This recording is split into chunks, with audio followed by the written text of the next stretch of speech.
Well, there's Mr. Jingles, guys. He's just gone in his fridge to get his prawn crackers out.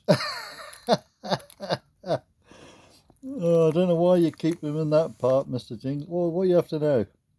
Oh, you having a burger or something? He's having a look. We might want something different.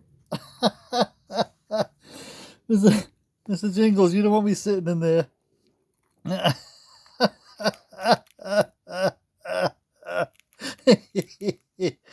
Oh, brilliant. Where are you going with it, Mr. Jingles?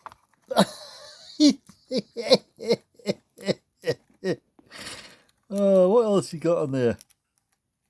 You got all sorts in there, haven't you? Oh dear. What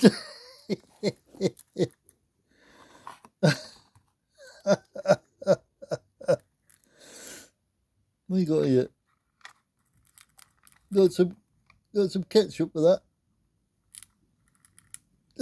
Sure. Got a bit of ketchup with that, Mr. Jingles.